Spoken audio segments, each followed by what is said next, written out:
I just wanted to say happy Valentine's Day, everyone. Hope you're having a great day. Naturally, because this Valentine's Day, I am here to serve my one true love, our Lord and Savior, the Sonic the Hedgehog. Alright, so like clockwork, whenever Sega takes a extended back seat from revealing information from their upcoming modern Sonic title, fans take matters into their own hands, right? Now we don't have to worry about this with the Sonic movie sequel or any of the Sonic movies coming out because they like to promote the actual thing that is coming out. So we see a ton of information, ton of trailers, even if a lot of it's reusing footage from past trailers and just adding a little bit of new stuff. But nonetheless, the Sonic movie has been in everyone's mind, Sonic fan or not, because of the amount of promotion it's been getting. But back to our modern Sonic main series. I use main very loosely. Fans are taking matters into their own hands because we got a brand new 4chan leak. I know it's been a while since we covered one of these, but this one is an interesting one and it doesn't seem too outrageous. Could be made up still because, you know, it's 4chan, so obviously take with grains of salt. But I figured we'll go through this one and discuss until Izuka is finally ready to, you know, seize the withholding of information of the game that he wants us to pay for. But if you haven't subscribed to the channel already, please make sure to subscribe. We're trying to hit 100,000 subscribers and hopefully 70,000 subscribers before Sonic Frontiers comes out. So yes, again, we're about to enter leak territory, so you already know, not 100% confirmed. This is 4chan, but we're going to discuss. It says here, don't ask me how, but I basically got to play Sonic Frontiers. Here's some info on the game based on what I remember. If you have any questions, I'll answer them if I can. Easiest way to describe how the open world gameplay controls is Sonic Adventure 1 with action combat, which is pretty interesting because I don't believe that for 1 second. I mean, controls like SA1, that's like the dream, and I don't believe they're going to achieve that dream when the best thing he's ever worked on is colors. You know, but you know what, let me not get ahead of myself, okay? Combat starts off simple, only home and attack, spin dash, etc., your typical Sonic moves. You gradually unlock more moves via the skill tree. Now we've heard about the skill tree from more reputable leaks, so I already believe the skill tree is a thing. Obviously this leak could just be using things that we've already heard from more credible sources to apply legitimacy to their leak or something, but you know, I'm a fan of skill trees in general, so this is not really an issue for me. Like, I'm very into that idea. The combat at its core feels like Smash Bros. Sonic, but in 3D? Sounds weird, I know, but once you get your hands on the game, you'll know what I mean. Some of my favorite moves to use were the spin cycle, bounce attack, and Sonic Wind. Now obviously the spin cycle has been talked about before, but I don't know if bounce attack and Sonic Wind were ever mentioned in any prior leaks to be in this game, so if that does happen, I guess this guy gets some credit, I don't know. But Smash Bros. Sonic in 3D? I mean, that's pretty interesting. I don't know how that would work. I mean, I guess Sonic was fun to control in Smash, especially when it was, you know, very OP, but just because something works in 2D doesn't necessarily mean it's gonna work in 3D. Yes, that includes you lot who think classic Sonic in 3D is the way to save modern Sonic. Skill tree isn't only for combat moves, but movement as well. It kind of branches out into 3 pathways: combat focused moves, movement focused, and then there's some that are in between the two. You really have to think about which way you want to play the game and how you want to waste your EXP. I don't like saying waste. I mean, spending, right? It's the gym. I don't want to say, well, you're wasting it because you're getting something. I don't get that. Although by late game, you can unlock a good chunk of all the branches, but the idea is to unlock the moves primarily by how you want to play. And I assume if you really want to grind, it is possible to max out all 3, but that'll probably take a long ass time. So let me just talk about this concept and not really the believability of it. I've seen this in plenty of games before, and I've always been a fan of these skill tree things. You know, you can choose what you want to level up the most. Sonic has never really had a skill tree in that sense. The closest we had was Unleashed, where you got the XP and you kind of had to decide what you wanted to level up. For example, with Daytime Sonic, it was just like speed and ring energy or whatever. But with Werehog, you could go for life and make yourself, you know, have more health, or you could go for strength and things like that. What I would usually do with Unleashed is go for combat first, at least until I unlock the spinning needle, because that move is just so OP, and then you can worry about everything else. But it gives you that freedom to play like however you want to play, whatever you think is the best for your style of gameplay. If you're a safe player, then you can just grind the life and stuff like that so you don't die as quickly. If you're more of a risky person, then you can just grind the strength like I would, and grind the combat abilities and just tough it out on less hearts or whatever. Like, I definitely like that freedom of, you know, do it how you want. Now, I don't know if this is legit. I mean, we've heard skill tree in previous leaks before, so this isn't really out of the realm of possibility, but this is very specific details that this guy is mentioning, so we'll have to see if this comes to fruition, if this thing is actually true or not. But personally, I'm a fan fan of this idea. Speaking of EXP, it is earned in a variety of ways, but you get the most from bosses, large enemies, and entering the cyberspace. We've heard about the cyberspace levels before, basically boost type levels that are separate from the open world. Completing puzzles, challenges, and defeating enemies gives you a little, but not that much. Alright, makes sense. The bigger bosses are going to give you more XP, that's natural. Cyberspace is basically this game's equivalent to Breath of the Wild shrines, although there aren't nearly as many. It's only 7 per island, 4 islands, so the 4 islands thing from that concept leak that we were talking about before could be true. But anyway, 7 per island, so that would be like 28 total, and they're all mandatory to do to progress. Oh, I could feel that one coming. They're accessed by collecting orbs from various challenges and then going really fast in the overworld. It's almost like time traveling in Sonic CD, but not as annoying. I hear that. The time traveling CD was annoying as fuck. Sorry, CD fans. But this is interesting, okay? Because like Breath of the Wild had like, I think 120 shrines. And those of you who don't play Breath of the Wild or haven't played it before, it's just like little areas you go to and do like a puzzle kind of challenge. And it's not too long, but they can get tough. And then you get like spirit orbs and stuff like that. And you can use them to like level up your character. There's like 120 of them, but you don't have to do all of them. But if you want to level up, you're gonna have to do a lot of them anyway. But it's definitely not mandatory like that.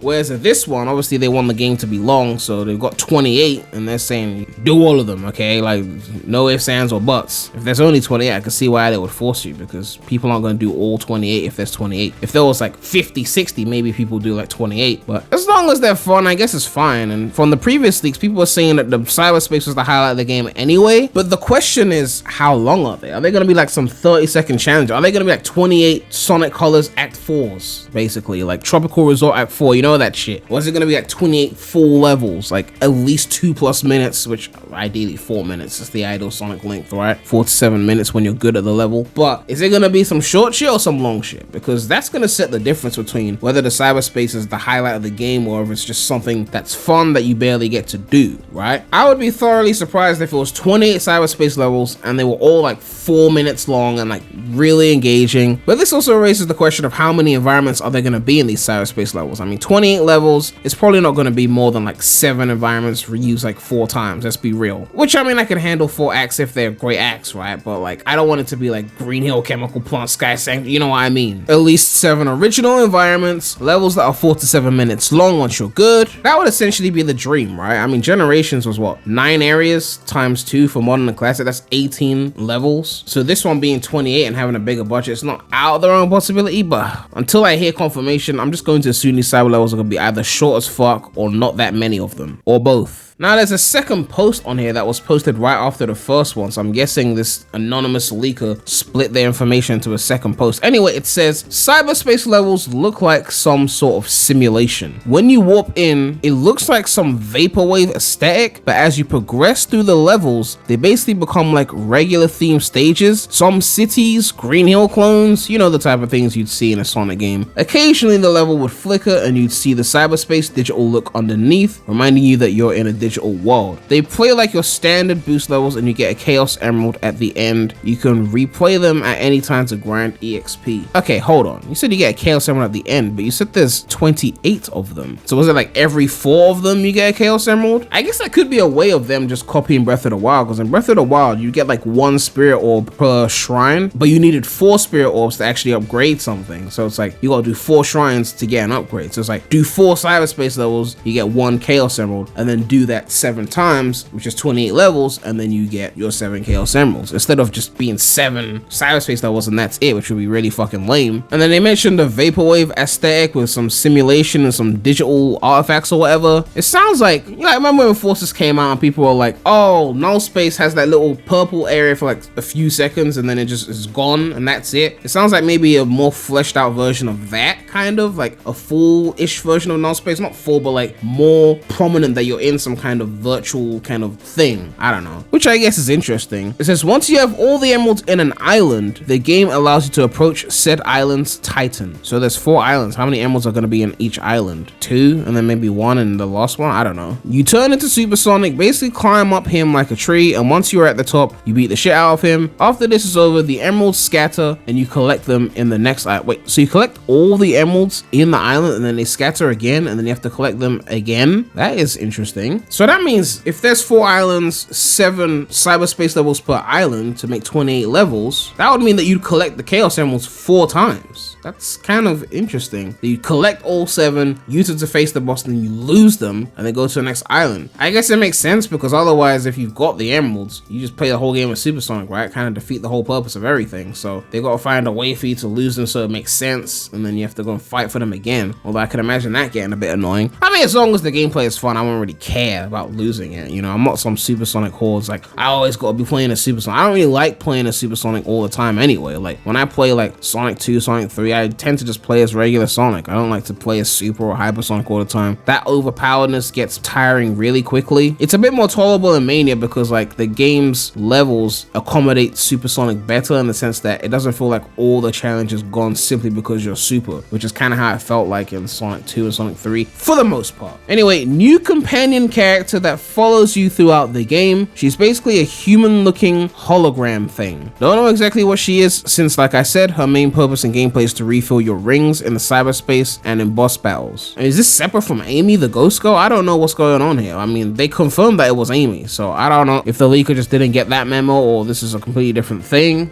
But the last thing they say here is, I shit you not, the true final boss is Void from Sonic Shuffle. I don't know how or why since I wasn't able to see any cutscenes or get any story details, but yeah. You also get a new form in this fight. I don't know the name of it, but it's clearly a ripoff of Ultra Instinct from Dragon Ball. I never played Sonic Shuffle, so I don't really know Void. Obviously I've googled Void now, but like I don't know what kind of villain that is, how like menacing or not menacing that is of a villain. You guys can let me know. Now I don't really watch Dragon Ball like that, but if you look at Ultra Instinct, it's basically hypersonic is what we're talking about here. This is what they mean here, hypersonic, which I guess is believable within the context of this leak, because if you're using Supersonic at every main boss, then going hyper for the final to raise the stakes makes sense. But I guess the question is, how do I feel about this leak in general? Believability aside, I mean, it's a good leak in the sense that if the game turned out this way, I would be fine with it. I think it would be a great game if it turned out this way, mainly because 28 levels, but they never really specified in the leak how the levels control. Is it more like Color's Forces, or is it more like the Superior Unleashed Generations type boost levels? And that would be the main discrepancy between the game being that great or the game not being as great. The way the leaker described the combat made it sound fun, like Smash Bros. Sonic in 3D, skill tree for movement and combat, and a very important point was the leaker saying that the open world gameplay controls like Sonic Adventure 1, which is the dream basically. Like the pinnacle of 3D Sonic control is Adventure 1 in terms of physics, not in terms of moveset, because in terms of moveset it's still Heroes, but in terms of physics it's Adventure 1, plus maybe the bounce bracer from SA2 of course. But yeah, I like this leak. I mean,